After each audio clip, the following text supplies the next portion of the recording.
What is going on, everybody? It's Alex, come back here with another video, and today we're gonna be rocking it out with round 2 of 3. There we go, 2 of 3 of this mock draft. So I'm supposed to be studying for a final, but I wanted to squeeze a video in for you guys. So of course, like, comment, subscribe, do all that YouTube stuff, and of course, links are down in the description for everything you guys could want. Let's kick it off. Number 33 with the Lions. Last round was honestly quite fun. It was entertaining, and there's still a lot of guys who are excellent on the board, and including quarterbacks. But still, at number 33 with the Lions, I don't think you go after a quarterback when there are talented players like Treylon Burks on the board. And yeah, I've been sending Treylon Burks to Detroit for a while, usually not with the 33rd pick, but you guys are pretty lucky. You guys got Andrew Booth, I believe, Aiden Hutchinson, and Treylon Burks. That's a good start, really good start for the team. 34 with the Texans.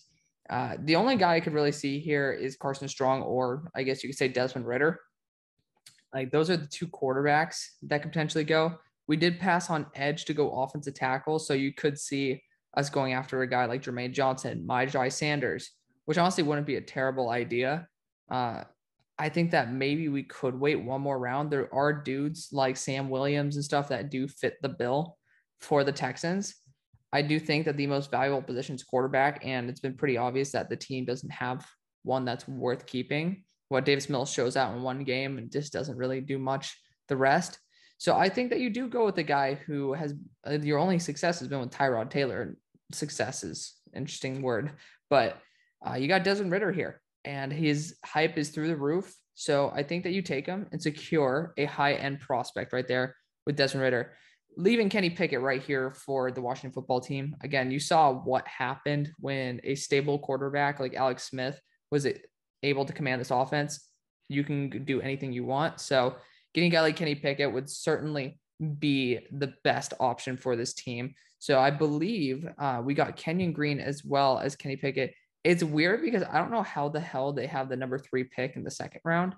Like, I'm pretty sure, I don't know if they did a deal with Jacksonville to swap seconds or something, but it just doesn't make any sense why they would be the 35th pick.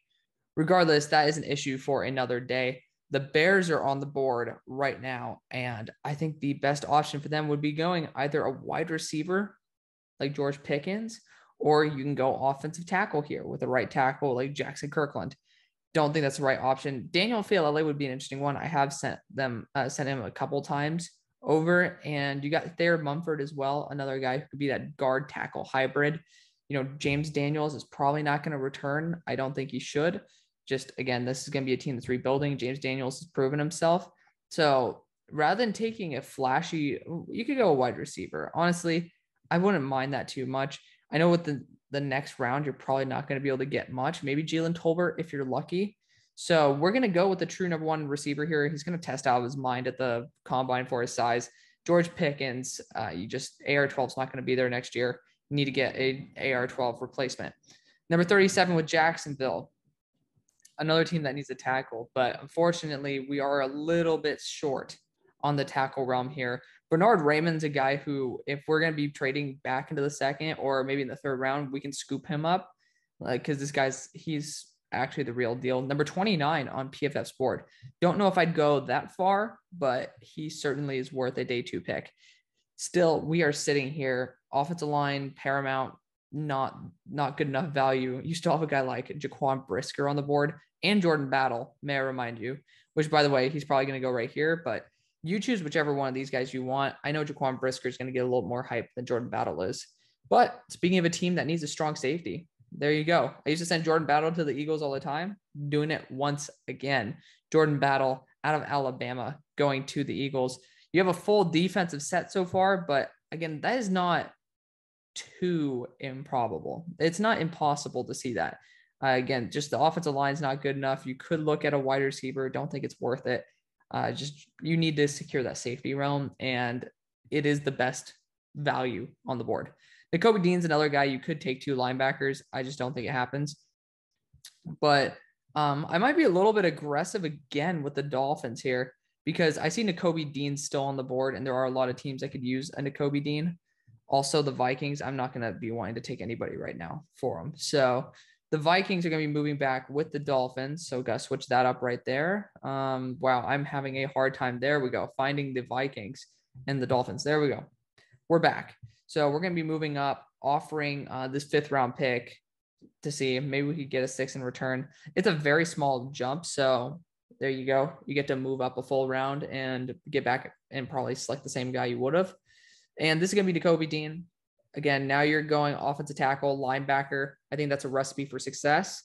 And you guys get to have excellent value at that spot. This pick is going to be Brandon Smith right here out of Penn State.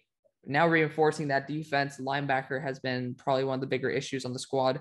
So getting a guy like Brandon Smith, 4.38 speed at 241 pounds, that's the way you go. 41, we're back. And I think this could be a good spot to look at a corner like Martin Emerson. You could look at, I might not pull the trigger on Martin Emerson just because, again, the safeties are here. You can get Daxton Hill. Like that's hard to not pull a Daxton Hill card. Because I know that you could get a solid corner in the next round. Look at a Kyler Gordon in the next round as well. I think that we're actually going to go safety here. The value at safety is a little bit worse in this class if you pass. So we're going to get Daxton Hill. The free safety position is just not up to par with the way that it should be. Woods is excellent for his value, and obviously, oh my God, Harrison Smith. I want to say Brandon Smith. Harrison Smith is an excellent player, but his time is coming up. Daxton Hill can also play in the slot if you want him to. He has a lot of versatility on this squad, and I think that alone will get him drafted. Also, he's pretty much the same thing as Jalen Catalon, but he stayed healthy and he plays in the Big Ten. So it works out. Number 42 for the good old Colts. I keep wanting to say Texans when I see them. You have a couple routes you can go. You can go offensive tackle. You can go corner. You can also go wide receiver. So I think that wide receiver with a guy like John Mechie or David Bell could be the best move. Wan'Dale Robinson there has to be represented as well. Obviously, corner is a huge issue. And honestly, I think that might be the best route. I'm like, Martin Emerson's a beast. Kyler Gordon also would really work. But you know what? Sorry, Niners fans. We're going to get Martin Emerson here. I think it happened. It might have happened last draft as well. But Martin Emerson's going to be the pick. I know corner is just a huge issue for you guys. Corner, wide receiver, left tackle. Right now, that's not like left tackle is not really the most abundant position. 43 with the Falcons. I think Drake Jackson still fits. The hype's are real. He's taken a big step in his pass rushing. So finally he gets taken. Niners are sitting here. Honestly, if you want to pass on a guy like Kyler Gordon and go to the next round for a corner, which I know that we probably won't do, because you can get Jermaine Waller next round. If we're going to be honest, that is a possibility. We could look at a second edge here. You have Jermaine Johnson, who I think would be a good D Ford replacement. Myjai Sanders, another D Ford replacement. Arnold Ebiketie, once again, another D Ford level replacement. That edge 2 spot has been a rotational nightmare because, again, D Ford has not been able to stay healthy. I don't think he's worth his contract. So do we go that route or do we wait till next round, get a guy like ZTF? Sam Williams. I feel like getting a 3rd round corner. Let's project because I think Kyler Gordon's going to be the next corner off. Same thing with Darion Kendrick. So Jermaine Waller is in that realm. I think we could trade up with the Niners to get Jermaine Waller in the next round rather than taking our chances on a backup edge. We need an impact edge right now. I am going to actually select Jermaine Johnson out of Florida State. A little bit of a crazy one because, again, he is not the number 1 edge on the board, but he probably is going to be the best year 1. Very talented, has everything you're looking for, has weird flashes of Myles Garrett, which is pretty badass. I'm a big fan of Jermaine Johnson, and he's been lighting it up, I believe, in the ACC. 45. So this is a team with the Saints that A, could move back, B, could just go wide receiver. They could go corner as well. I don't think they need to. You got Paulson Adebo there, Chauncey Gardner-Johnson as well. as Marshawn Lattimore. So there are ways to move back and be able to get some extra draft capital. Because I think going after a guy like David Bell wouldn't be bad either. I really wouldn't. I want to see who the Chiefs got. Chiefs got Kingsley Enagbare. I'd be selecting David Bell in a heartbeat for him. So honestly, I might have a team move up to select David Bell. Wouldn't be a bad option. And I mean, we could see even the Steelers trying to move up for a guy like David Bell. It does seem like a guy the Steelers would go after. Jalen Tolbert, another one the Steelers could be trying to target. Not with this pick, probably the next one. Honestly, I think the Chiefs might want to just move up here. Take a quick little move up, give the Saints some extra draft capital, and be able to select a guy who's going to fit perfectly with David Bell. So let's get the Chiefs in here. Let's get the Saints in here. And let's make this deal happen. Sending a 6th-round pick. Very interesting. Watch this. I can guarantee if I go to the next year. Wow. That is shocking to say the least. So we have to give up another 2nd-round pick to trade. That's fucking BS. Okay, well, it looks as if the Saints are going to be obstinate here. They're going to stay. Apparently, they don't like to trade back. And they're going to end up selecting David Bell. Yeah. So we got Garrett Wilson. Honestly, we could get a route runner with John Mechie. That might be the best choice. But you know what? We're going to draft someone fun. Wan'Dale Robinson. He is a dynamic playmaker, can make plays on all levels of the field. You know, if you do have injury problems with the running back situation there, he's an excellent running back as well for Nebraska. He's absolutely dominant. You know, I think that is going to be probably the best move that you can do. But now we go on to number 46 with the Jets. A developmental tackle is something I really do like the thought of here. We, again, could go edge. Myjai is on the board. Would not be terrible at all. So right now I'm down to Myjai as well as Daniel Faalele. I think that the value of a Daniel Faalele, a true right tackle who could take a year to develop so you don't have to worry about getting rid of Fant or losing any value on that. A guy like that could give you 1,000 times more value than an edge player who I don't think that is going to have as much of an impact as Daniel at the next level. We've seen what happens when a guy like Jordan Mailata is able to play in the NFL with like no years of experience. This guy started playing football 4 years ago and is still developing as an extremely high level talent. I think that people need to show a little bit more respect for Daniel Faalele, leaving David Bell to fall right here to the Chiefs, fortunately taken away from my Steelers. But since the Steelers are here, I'm just going off on these picks. There's guys who are falling. Kyler Gordon out of Washington seems exactly what the Steelers would be looking for. Really good in man-to-man, really good in zone as well. Washington does a great job of preparing their corners for the NFL. These guys are just absolutely dominant. I would look at a tackle, would look at some offensive line here. I just don't like the value. Unless you're going to go after a Thayer Munford, then you could talk about it. But honestly, I'd rather it's not very Steelers-esque to go guard in round 2. So going after a corner round 2 seems more like a legit thing. Kyler Gordon also definitely worth it. Number 49 with the Bengals. Bengals, this is where we are actually going to be striking a home run. Thayer Munford, another guy with tackle versatility, but you stick him on the offensive line at guard, he plays a lot better there because he's had a little bit of issues in terms of A, his anchor, but B, his athleticism. But he's still a very high-level blocker, and that is perfect for him to slot in right next to Quentin Spain. Speaking of a team that could have used another offensive lineman, because I know we got a right tackle for him, the Chargers. This is a team that will be benefiting from all these edges falling. I'm going to get Myjai here. Not exactly a schematic fit, but somebody that could be, it's the best player available on the board.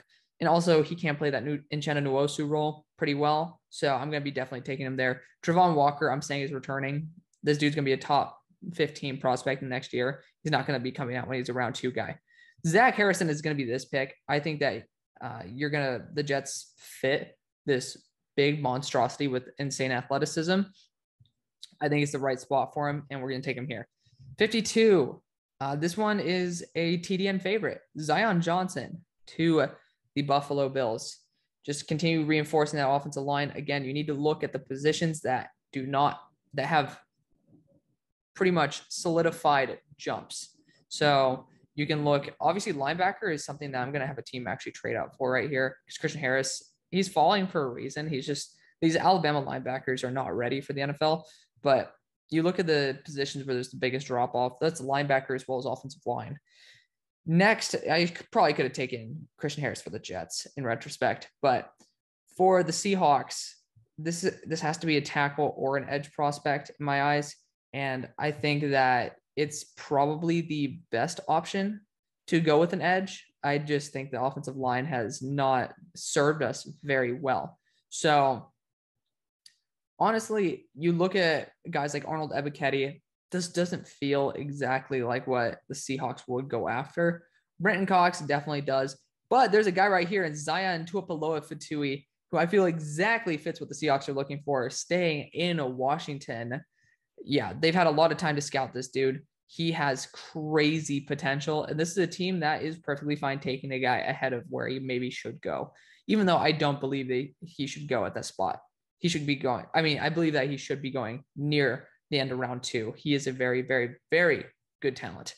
Now, for the Raiders, right tackle is still an option. We could go Jackson Kirkland here and just test him out at right tackle. Doesn't seem to be a schematic fit, though. They were looking for big-ass dudes, and that is not one of them. We could look at corner. There's Darion Kendrick here. I think that'd be a brilliant option. That's exactly where we're going. Darion Kendrick, leaving an absolute steal in Christian Harris here for the Broncos. I'm not even thinking twice about it. We're just going to be selecting him right off the bat. 56 with the Browns. I think wide receiver is a perfect option here. And unfortunately, you kind of lost out on the ability to get a guy like Wan'Dale Robinson. But John Mechie is an excellent, excellent receiver for this value in the draft. So I would definitely select him. 10 out of 10 right there. Cowboys, you guys are looking for a safety. And to be honest, you know what? We're going to say Brandon Joseph returns. There's no more strong safeties for you to select from. However, there are some really good free safeties. Verone McKinley being one of them. This guy's been balling out. Another guy that's a candidate to return to school. There's a big Lewis. Oh, actually, hold up. Lewis Sign's a beast, though. Hold up. TDN ranks screw over everybody. This guy is a top 42 prospect for PFF. This guy is actually a really, really good safety. I like Lewis Sign. For once, Georgia actually has a pair of really solid safeties. You take the advantage. Brandon Joseph not going to be drafted in this one. Just, it seems to be the right move. 58 with the Broncos, another team that could be taking an edge here. I think Arnold Ebiketie fits exactly what they'd be looking for to replace that Von Miller-esque role. He's going to be a day one impact, and that's exactly what you're looking for. Arnold Ebiketie is an absolute beast. I really do love him a lot. I like watching him more than the guys from Penn State that I've drafted before him. 59 with the Baltimore Ravens. This is a team, I'm going to do it. Where's Travis Jones at? This guy is 328 pounds with 13% body fat. He's just a ridiculous monstrosity. Yeah, you take him and enjoy him. With number 60, Carson Strong is still on the board, by the way. So a team I think the Broncos already got their guy too. Yeah, they got Sam Howell. A team could be moving up for him. I'm, again, thinking right here with the Lions. It seems like a perfect fit. You can just select them, but still, this spot, I don't really see. You could be going, honestly, Devontae Wyatt wouldn't be a terrible choice. But I'm looking at team. Okay, yeah, you know what? I see a threat right here from the Falcons. We're going to be picking up Devontae Wyatt out of Georgia to be in that interior, help boost the interior of this defensive line. 61 with the Patriots. I think this is a great spot to trade back with a team like the Lions to be able to select a high-end quarterback prospect who I think might end up being one of the better ones in this class. I'm not a fan of him, but I'm giving him credit. Extending a 7th-round pick, the Patriots will end up putting it into a 5-star prospect, and they are going to be selecting Carson Strong out of Nevada. Just, it makes sense. It really does. I think that those other 2 quarterbacks have separated themselves from Carson, but I feel like Carson is the most risk averse when he throws. Just, I don't exactly trust him, but the scary reads are a little less scary with Carson than they are some of these other high-end prospects. 62 with the Green Bay Packers. This is a spot where you go edge all the way. Again, if Travon Walker were here, we're coming out, I probably would have taken him before 43, maybe even 41, 40, yeah, I'd probably take him by 40. So This is a good spot to go. Another edge prospect. You want to get a guy with a little bit more size. I'm looking at Sam Williams right here as a guy who could sneak into that category. Nick Bonito is just a little bit light for this team. Just doesn't feel like the right size of a guy for him. Logan Hall is going to get some hype though. And you know what? He may not be. I want to see someone around more close to 250. I know that Sam Williams is 265. Or he's actually Jesus. I did not know he was actually 270. Cam Thomas is getting hyped too. There's a lot of big edges in this class. So unfortunately, I'm actually going to skip out on that. Go after a high-end prospect, Jackson Kirkland. Another guy I think might return, but at this point, that's a big question mark. So we're going to get Jackson Kirkland to lock in right there, leaving the Atlanta Falcons on the board. Unfortunately, interior defensive line, I don't want to take Perrion Winfrey at this point. I'd rather get Haskell Garrett in round 3 than Perrion Winfrey late round 2. Linebacker-wise, I don't think you're looking for anything. Also, not much to choose from. Corner-wise, we've already got that whole situation locked down. That's great for us. Safety-wise, we get Verone McKinley. I know that we got Richie Grant in the second round last year. It doesn't exactly mean that you cancel out the chance of another safety, but still on the table. Wide receiver-wise, though, there are some good options in here. And I might screw over the Steelers by going Jalen Tolbert here. This guy is an absolute beast. I love Jalen Tolbert. For his size, he has incredible athleticism, and he's actually really good after the catch too. So I really believe in that. But I think going a running back wouldn't be a terrible option here. And I think Zach Charbonnet wouldn't be a bad option if Cordell Patterson were younger. We're going to be going with an all-around back and Kenneth Walker III, just somebody who can continue consistently getting yards on the ground. Very good contact balance back. Maybe not my number one back in this draft, but certainly a really good one. The Cards, I think this is a good spot to get a guy like Logan Hall, who's 270 pounds, and he's 275 even, and somebody who can rush the passer from the interior. You can get Nick Bonito as well. Honestly, I think you had some very good success with a guy in I'm bugging in Hassan Reddick, and that is where Nick Bonito will play. So we're actually going to select him there. I just totally flipped up in a heartbeat right there, but Nick Bonito is an absolute animal and he deserves to be taken. Just, it's hard to find a good spot for him with how good this edge class is. So let me know what you guys think. I want to thank you guys so much for watching. Stay tuned for round 3 tomorrow. See you. Peace.